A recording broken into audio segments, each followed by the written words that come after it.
The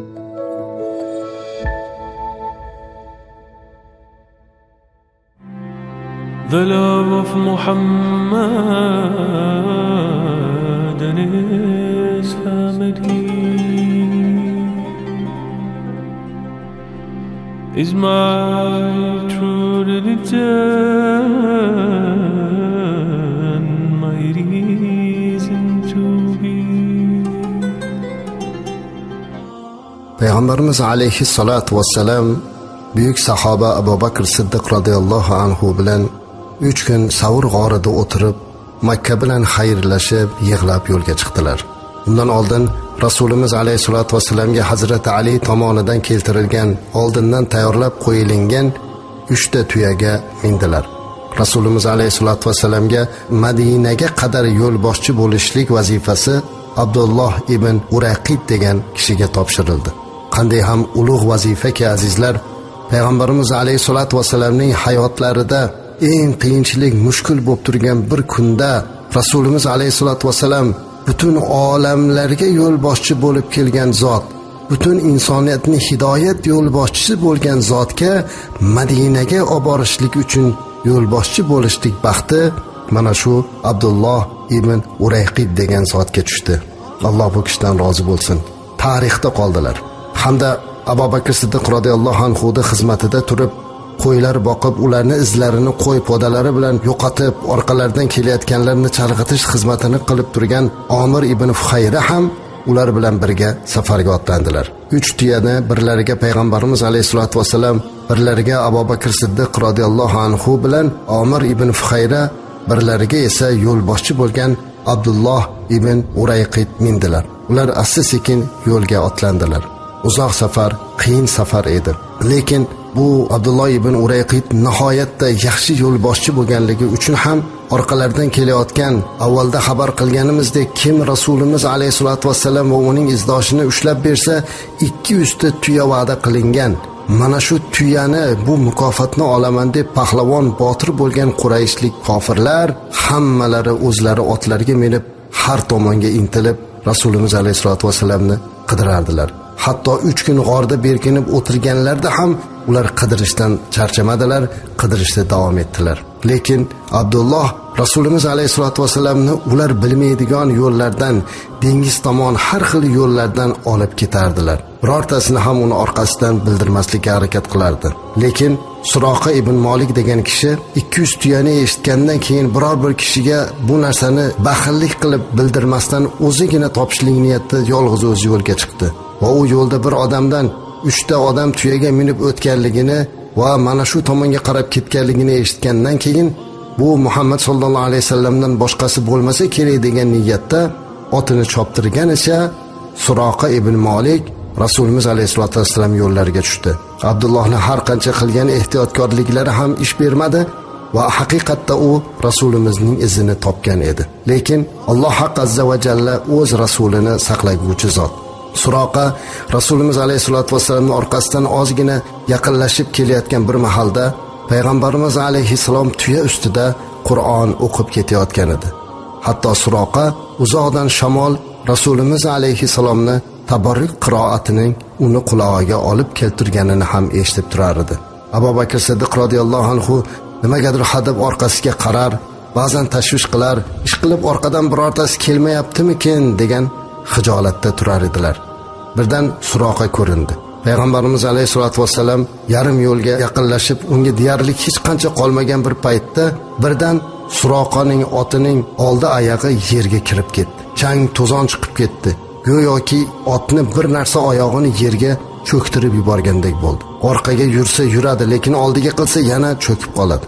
Nima qilarini bilmasdan hayron bo'lib qoldi. Va bu narsani ko'rgan Payg'ambarimiz alayhisolatu vasallam va Abu Bakr Siddiqni Suroqa baqirib to'xtatdi. To'xtanglar dedi. Allohga qasamki, meni otim bekordan bekor bunday bo'lgani yo'q. Sizlar haqiqatda ham ilohiy bir ulug' zotni xizmatida ekanligingiz bilindi deb Rasulimiz alayhisolatu vasallamga qichqirdi. Allohga qasamki, men orqamga qaytib ketaman va sizlarga zarar keltirmayman dedi. Shunda Payg'ambarimiz alayhisolatu vasallam Suroqaga mamnunlik bilan kular ekan, orqangga qayt dedilar. Ammo Suroqa bir narsani gapirdi. Ya Rasululloh dedilar. Ey Muhammad sollallohu alayhi vasallam, modomiki men bilib turibman, sizni bu boshlagan tabarruk hidoyat yo'lingiz butun olamga kiradi. Olamda sizni bu tabarruk yo'lingiz boshlab bergan haq yo'lingiz kirmagan xonadon qolmaydi. Bir kuni Makka mukarramaga kelganda menga omonlik berishligingiz uchun omonlik xatini bering.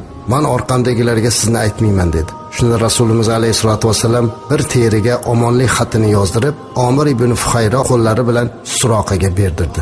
Suroqa hali xatni olayotganlarda Rasulimiz alayhisalom kulib turib aytdilarki: "Ey Suroqa, bu qo'lingdagi bilaklaringga vaqtiki kelib Kisroni bilak uzuklari qanchalar yarasharkina" dedilar. Hayron bo'lib, "Eron podshohi Kisroni aytyapsizmi?" dedilar. "Ha" dedilar. Ehtimol o'sha mahalda Suroqa hech narsani tushunmagandir. Lekin vaqtiki kelib Hazrat Umar radhiyallohu anhu davrida Eron fath bo'lganda Kisroning bilak uzugini taqishlik Suroqaga nasib qildi. Va payg'ambarimiz alayhisolatu vasallam Makka mukarramaga kelganda Rasulimizdan olgan omonlik xatini topshirib hayotini ham saqladi. Suroqa ibn Malik radhiyallohu anhu payg'ambarimiz alayhisolatu vasallamning mana shu ko'rsatgan mo'jizalarini o'z ko'zi bilan ko'rdi. Ya'ni otini Alloh azza va jalla oyog'ini yerga qadab yurgizmaydigan qilib qo'yganini o'z ko'zi bilan ko'rdi. Payg'ambarimiz alayhisolatu vasallam bu voqeadan keyin orqaga uzoqlashdi. Suroqa o'zini orqasiga burilar ekan, orqasidan yugurib kelayotgan barcha boshqa mol dunyo ilinjida payg'ambarimiz alayhisolatu vasallamga xiyonat qilishlik va u zotni ushlab kelishlik ilinjida kelayotgan hamma bosqinchilarga bu yoqda yo'q ekanligini va boshqa yo'lga ketganligini aytib, ularni orqasiga qaytarib yubordi. Rasulimiz alayhisolatu vasallam asta-sekin yurib, yo'lda bir oz charchagan bo'ldilar. Bir oz uxlab turuvdilar. "Yeguliging bormi?" dedi. "Agar yeguligimiz bo'lganda siz kabi nur yuzlik mehmonlardan biror narsani ayamagan bo'lardim. Afsuski hech narsam yo'q" dedi. Faqatgina go'shtlari suvaklariga yopishib qo'ygan oriqqina bir qo'zi qo'ydan boshqa hech narsa yo'q edi. Rasulimiz alayhisalom: "Ey Ummu Ma'bad, mana bu qo'yini keltirib sog'ib ber" dedi. "Bu qandoq sut bersin, axir o'zi shunday suvak bo'lib yotibdi. Bu qo'zilagan ham emas" dedi. Rasulimiz alayhisalom: "Bu yoqqa olib kel" dedi-da, Allohning izni bilan Bismillahirrohmanirrohim deb uni yeliniga qo'lini tekkizib, "Alloh barokatli qilsin" deb silab qo'ygan edi. Qo'y o'z-o'zidan semira boshladi va uning yelinlariga sut to'ldi. So'ngra bir idish olib kelib muborak qo'llari bilan Rasulimiz alayhisalom o'zlari sog'dilar. Qo'ydan shu darajada sut chiqdiki, payg'ambarimiz alayhisolatu vasallam avval Ummu Ma'badni o'ziga berdi. "Mana buni ich" dedilar. Unamasa ham ichirdi. So'ngra Abu Bakr Siddiq, so'ngra hamrohlari va boshqalarga ichirdi.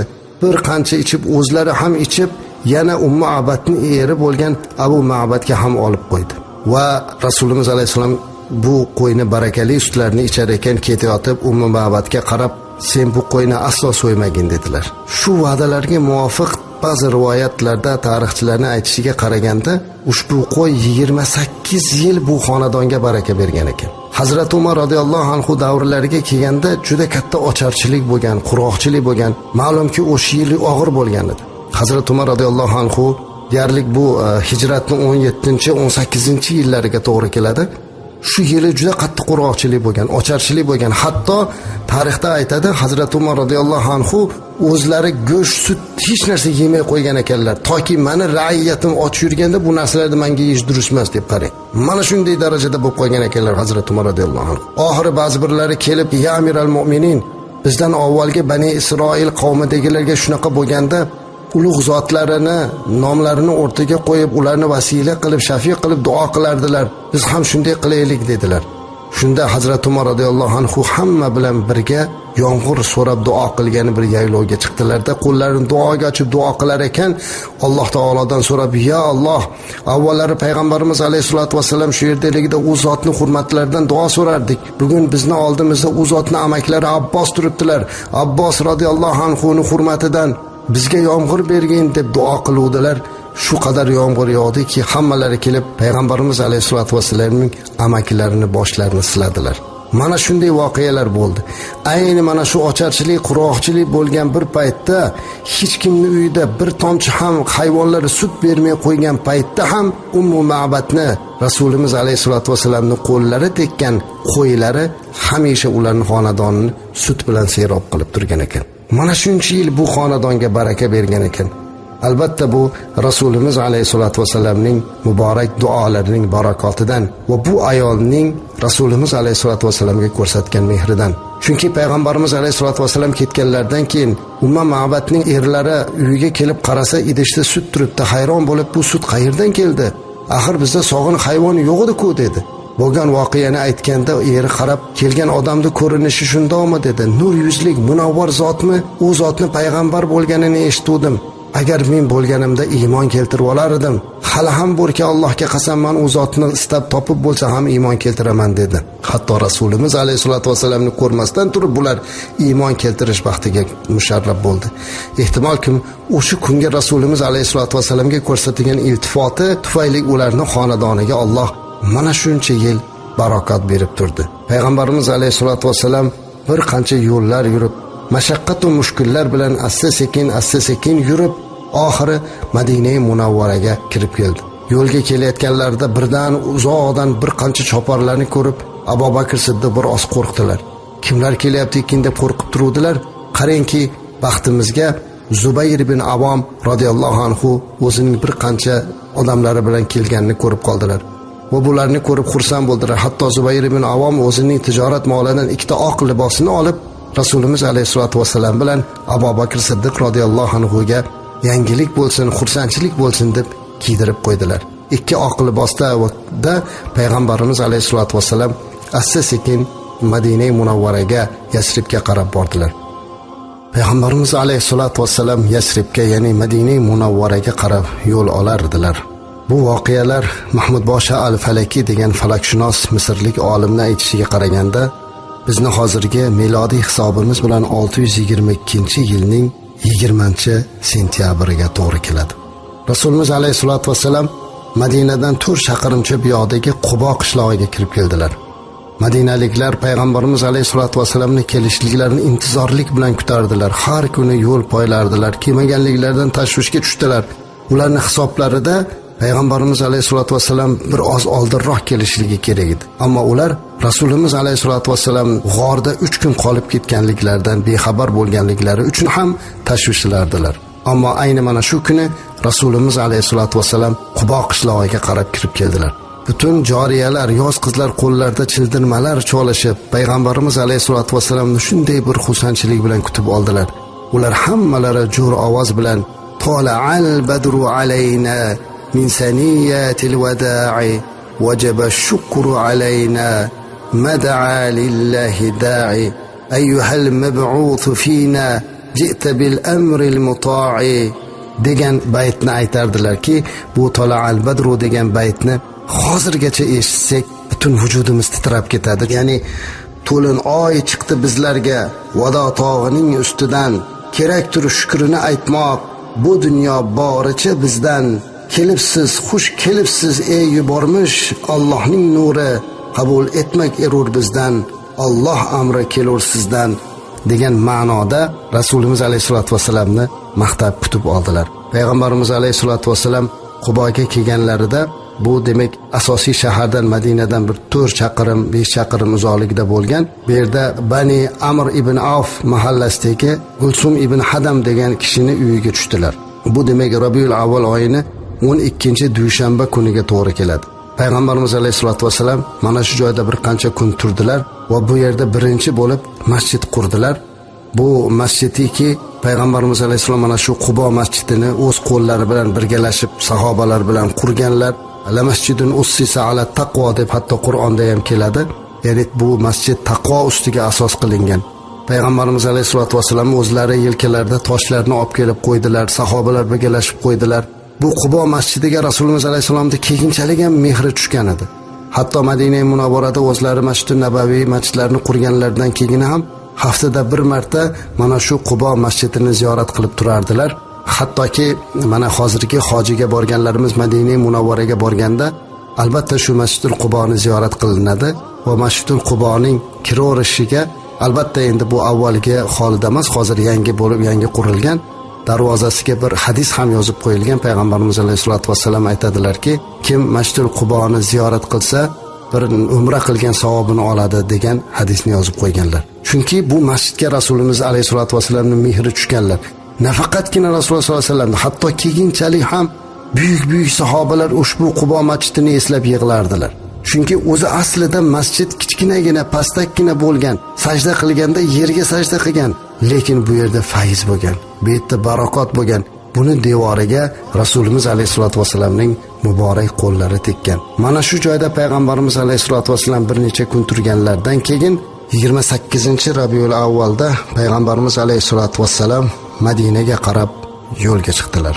Rasulimiz alayhisalom bir ozgina yurganlardan keyin Salim ibn Avf degan kishining maskan tutgan joyiga, ya'ni Rauna degan joyga kelganlarida 100 dan ortiq odamlar birga edilar. Mana shu joyda payg'ambarimiz alayhisolatu vasallam tarixda birinchi bor, ilk bora juma namozini o'qidilar. Unga qadar juma namozi o'qilinmagan edi. Mana shu kuni birinchi marta juma o'qidilar. Mana shu joyda payg'ambarimiz alayhisolatu vasallam birinchi marta xutba qildilar. Bilasizmi azizlar, payg'ambarimiz alayhisolatu vasallam ummatlariga birinchi marta jumada xutba qilyapti. Eng asosiy e'tiborini sadaqa qilishlikka qaratdilar. Sahobalarga qarab turib, sizlar sadaqa qilinglar. Agar sadaqa qilishlikka hech narsa topa olmasangiz, yarimta xurmo berib bo'lsa ham sadaqa qilinglar. Mana shu bilan o'zlaringizni do'zaxning o'tidan uzoqlashtiringlar. Agar yarimta xurmo topa olmasangiz, yaxshi so'z bilan sadaqa qilinglar. Bu ham sadaqadir degan ma'nodagi tarbiya qiladigan so'zlarni aytdilarki, hozirga qadar bu bizning qalbimizdan joy oldi. Inson bu dunyoda Alloh haq azza va jalla bergan ne'matlariga shukronasi uchun albatta sadaqa qilib yashamoqligi kerak ekan, toki sadaqasi uni do'zax o'tidan uzoqtirar ekan. Chunki ayni mana shu xutbada payg'ambarimiz alayhisolatu vassalam u dunyoga borgan bandasidan Alloh senga u dunyoda rizq bergan edim, umr bergan edim, hayot bergan edim, shuncha narsa bergan edim, bu yerga nima olib kelding desa, inson o'ngu chap tomonlariga qararkan, orqa va oldiga qararkan, do'zaxdan boshqa narsa topa olmasdan xijolat bo'lib qoladigan holatdagi voqeliklarni ham sahobalarga aytib berganlar. Mana shundan kelib chiqib payg'ambarimiz alayhisolatu vassalam hammani yaxshilikka, ezgulikka chaqirdilar. Bu islom olamidagi birinchi xutba edi azizlar. Payg'ambarimiz alayhisolatu vassalam jumani o'qib bo'lganlardan keyin Yasrib shahrining markazi, ya'ni Madinaga qarab kirib bo'ldilar. Payg'ambarimiz alayhisolatu vassalam o'zlarini tuyalarida, ansoriylar, madinaliklar hammasi kutib turibdilar.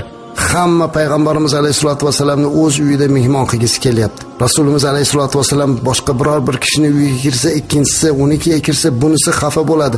Shuning uchun payg'ambarimiz alayhisalom ularga qarab, mening tuyamga Alloh buyurdi, tuyam kimning uyi oldida cho'ksa, ana o'shining uyida yashayman dedi. Hamma xursand bo'lib tuya oldida yugurar, qaniydi tuya mening uyim oldida cho'ksa deb o'ylardilar. Allohning marhamati bilan tuya borib buyuk sahoba, Madinalik buyuk sahobalardan biri bo'lgan Abu Ayyub al-Ansoriy radhiyallohu anhu ning uyi oldiga cho'kdi. Payg'ambarimiz alayhisolatu vasallam Abu Ayyub al-Ansoriyning uyida yashashlikka qaror qildilar. Mana shu xonadonda Rasulimiz alayhisolatu vasallam Abu Ayyub al-Ansoriyning uyiga baraka olib kirdilar. Va bu joyda to o'zlariga uy bo'lgunga qadar, o'zlariga alohida hujra solingunga qadar uning uyini nur va barakaga to'ldirib, mana shu joyda yashab turdilar. The love of Muhammad and his family is my true religion.